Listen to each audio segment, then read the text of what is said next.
Hi ಎಲ್ರಿಗೂ, ನಾನು ಅಶ್ವಿನಿ. ಜೀವನದಲ್ಲಿ ಯಶಸ್ಸನ್ನು ನಾವು ಕಾಣಬೇಕಂದ್ರೆ ಇನ್ನೊಬ್ಬರ ಬಗ್ಗೆ ಆಲೋಚನೆ ಮಾಡೋದನ್ನು ಬಿಡಬೇಕು. ಈ ಸೆಂಟೆನ್ಸನ್ನು ಕೇಳಿದಾಗ ನನಗೊಂದು ಸಣ್ಣ ಕಥೆ ನೆನಪಿಗೆ ಬರುತ್ತೆ. ಏನಂದರೆ, ಒಂದು ಕುಟುಂಬದಲ್ಲಿ ತಂದೆ ತಾಯಿ ಮಗಳು 3 ಜನ ಇರ್ತಾರೆ. ಇವರು ವಾರಕ್ಕೊಮ್ಮೆ ಪ್ರತಿ ವಾರವೂ ದೇವಸ್ಥಾನಕ್ಕೆ ಹೋಗಿ ಬರ್ತಿರ್ತಾರೆ. ಇದು ಅವರ ಅಭ್ಯಾಸ ಆಗಿರುತ್ತೆ. ಮನೆಯಿಂದ ದೇವಸ್ಥಾನ ವಾಕಬಲ್ ಡಿಸ್ಟೆನ್ಸಲ್ಲಿ ಇರುತ್ತೆ. ಒಂದು 5 ಮಿನಿಟ್ಸ್ ಆಗುತ್ತೆ. ಹಾಗಾಗಿ ವಾರಕ್ಕೊಮ್ಮೆ ಹೋಗಿ ಬರ್ತಿರ್ತಾರೆ. ಪ್ರತಿ ವಾರ ದೇವಸ್ಥಾನಕ್ಕೆ ಹೋಗಿ ಬಂದಾಗಲೆಲ್ಲ ಮಗಳು ಅಮ್ಮನ ಹತ್ರ ಹೇಳ್ತಿರ್ತಾಳೆ, ಅಮ್ಮ ಹುಡುಗಿ ಈ ಥರ ಬಟ್ಟೆ ಹಾಕಿದ್ಲು, ಆ ಥರ ಬಟ್ಟೆ ಹಾಕಿದ್ಲು, ಈ ಪ್ರಸಾದ ತಿಂದು ಏನಾದರೂ ಒಂದನ್ನು ಬೇರೆಯವ್ರ ಬಗ್ಗೆ ಬಂದು ಹೇಳ್ತಿರ್ತಾಳೆ. ತಾಯಿ ತಲೆ ಕೆಡಿಸ್ಕೊಳ್ಳೋದಿಲ್ಲ. ತಂದೆಗೆ ಸ್ವಲ್ಪ ಫೀಲ್ ಆಗುತ್ತೆ, ಏನು ನನ್ನ ಮಗಳು ದೇವಸ್ಥಾನಕ್ಕೆ ಹೋಗಿ ಒಳ್ಳೆಯದನ್ನು ಕಲ್ತ್ಕೊಬರ್ತಿಲ್ಲ, ಬೇರೆಯವ್ರ ಬಗ್ಗೆನೇ ಹೇಳ್ತಿರ್ತಾಳೆ ಅಂಥೇಳಿ ತಂದೆಗೆ ಬೇಜಾರಾಗುತ್ತೆ. ಒಂದಿನ ತಂದೆ ಕರೆದು ಹೇಳ್ತಾರೆ, ನೋಡಮ್ಮ, ದೇವಸ್ಥಾನಕ್ಕೆ ಹೋಗೋದು ನಾವು ಒಳ್ಳೆಯದನ್ನು ಕಲಿಯೋದಕ್ಕೆ, ಬೇರೆಯವ್ರ ಬಗ್ಗೆ ಆ ಥರ ಎಲ್ಲ ಮಾತಾಡಬಾರ್ದು ಅಂತ ಹೇಳಿದಾಗ, ಹೌದಾ ಪಪ್ಪ, ಓಕೆ ಅಂತೇಳಿ ಆ ಕ್ಷಣಕ್ಕೆ ಅವಳು ಸುಮ್ಮನೆ ಆಗಿಬಿಡ್ತಾಳೆ, ಸರಿ ಅಂತೇಳಿ. ಮತ್ತೆ ನೆಕ್ಸ್ಟ್ ವಾರ ಹೋಗ್ತಾರೆ. ಮತ್ತೆ ಬಂದು ಅಮ್ಮನ ಹತ್ರ ಹೇಳ್ತಿರ್ತಾಳೆ.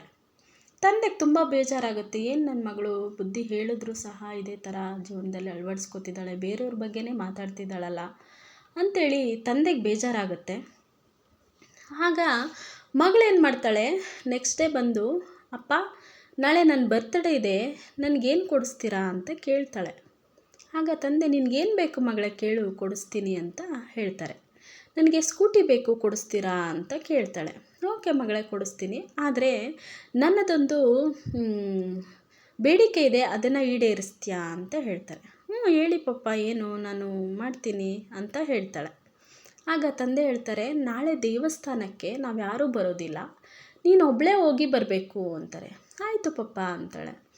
ಮತ್ತು ನಿನ್ನ 2 ಕೈಗಳ ಮೇಲೆ 2 ದೀಪಗಳನ್ನ ಅಂಟಿಸಿರ್ತೀನಿ ನಾನು. ಆ ದೀಪಗಳನ್ನ ಮನೆಯಿಂದನೇ ಹಚ್ಕೊಂಡು ನೀನು ದೇವಸ್ಥಾನಕ್ಕೆ ಹೋಗಿ 9 ಪ್ರದಕ್ಷಿಣೆಯನ್ನು ಹಾಕ್ಕೊಂಡು ಆ ದೀಪಗಳು ಆರದಂತೆ ನೋಡ್ಕೊಂಡು ನಿನ್ನ ಮನೆಗೆ ವಾಪಸ್ ತರಬೇಕು ಅಂತ ತಂದೆ ಹೇಳ್ತಾರೆ. ಆಗ ಮಗಳು, ಅಯ್ಯೋ ಅಷ್ಟೇನಾ ಪಪ್ಪ, ಆಯಿತು ಅಂತೇಳಿ ಒಪ್ಕೊತಾಳೆ. ನೆಕ್ಸ್ಟ್ ಡೇ ಬೆಳಗ್ಗೆ ಬೇಗನೆ ಎದ್ದು ಶುಚಿಯಾಗಿ ದೇವಸ್ಥಾನಕ್ಕೆ ಹೊರಡ್ತಾಳೆ. ಆವಾಗ ಆ ದೀಪಗಳ ಮೇಲೆ ಇರುತ್ತೆ ಅವಳ ಕಾನ್ಸಂಟ್ರೇಷನ್ ಎಲ್ಲ. ಮನೆಯಿಂದ ದೀಪ ಹಚ್ಕೊಂಡು ಹೋಗ್ತಾಳೆ ದೇವಸ್ಥಾನಕ್ಕೆ, 9 ಪ್ರದಕ್ಷಿಣೆಯನ್ನು ಹಾಕ್ತಾಳೆ, ಮತ್ತೆ ಆರದಂತೆ ದೀಪನ ಮನೆಗೆ ತಗೊಬರ್ತಾಳೆ. ಆಗ ತಂದೆ ಹೇಳ್ತಾರೆ, ಮಗಳೇ, ಓಕೆ ವೆರಿ ಗುಡ್, ದೀಪನ ಆರಿಸಿಲ್ಲ, ನೀನು ತೊಗೊಂಡು ಬಂದಿದ್ಯಾ, ಇವತ್ತು ದೇವಸ್ಥಾನದಲ್ಲಿ ಏನೇನೆಲ್ಲ ಆಯಿತು ಹೇಳು ಅಂತಾರೆ.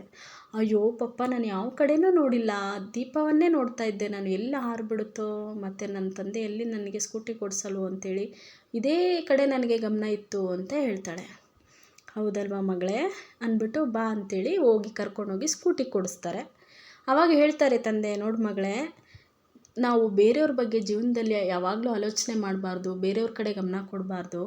ಅದೇ ನೀನು ಇವತ್ತು ಬೇರೆಯವ್ರ ಕಡೆ ಗಮನ ಕೊಟ್ಟಿದ್ರೆ ನಿನಗೆ ಸ್ಕೂಟಿ ಸಿಗ್ತಿರ್ಲಿಲ್ಲ ಅಂತ ಹೇಳ್ತಾರೆ. ಆವಾಗ ಅವಳಿಗೆ ಮನವರಿಕೆ ಆಗುತ್ತೆ, ಹೌದಲ್ವಾ, ನಾನು ದೀಪ ಆರಿಸ್ಕೊಂಡು ಬಂದಿದ್ರೆ ನನ್ನ ತಂದೆ ಅಪ್ರಿಷಿಯೇಟು ಮಾಡ್ತಿರ್ಲಿಲ್ಲ, ನನಗೆ